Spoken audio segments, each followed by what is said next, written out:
If you're feeling a little down today, stick around for a minute.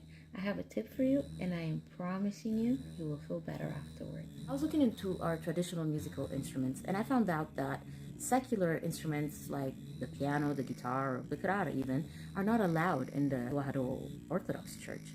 And I was wondering why, and the reason is they don't have any spiritual meaning. Instead, look at this. This is a begena. This large, beautiful instrument in between a kora and a harp is used in the Eritrean and Ethiopian Orthodox churches because it encourages meditation and prayer. This ancient instrument, dating back 7,000 years, is very unique. It's deep and buzzing. Its deep sounds, frequency, and vibrations helps us focus with the spiritual part of ourselves.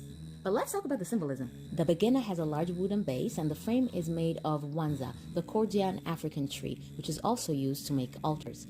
The begena has 10 strings, symbolizing the 10 commandments. The crossbar on top of the instrument symbolizes God being above all parts, while the two pillars on the side symbolize Saint Michael and Saint Gabriel, or the Old and New Testament. The begena is also known as the harp of King David, because in the Bible, David played a 10-string harp that was known to have therapeutic effects for King Saul, who could not sleep because he was tormented by evil spirits. David's playing was known to be able to join the heavens and earth, and eventually his musical ability gained him the favor of the king, which led him to succeed him as the king of Israel. This wonderful instrument today made its way even outside the church, and it's being used in music therapy because its deep vibrations are known to produce antidepressant effects. In several Ethiopian hospitals today, the begena is being used to uplift patients suffering from depression and anxiety. I personally use the sound of the begena when I want to clear my mind from distractions, focus on work, and meditation.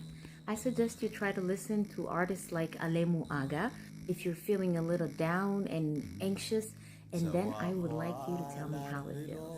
ተመስገን ይልሃለው አንተን ለዘላለም ለኔ እንዳንተ የለም ጌታ መድኃኔዓለም ጌታ መድኃኔዓለም ተመስገን ነው እንጂ ምን እመልሳለሁ ስተኛም ስነሳም ስምህን እጠራለሁ የስቃዩን ዘመን ባንተ አልፌዋለሁ ባንተ Culture is አልፌዋለሁ cool.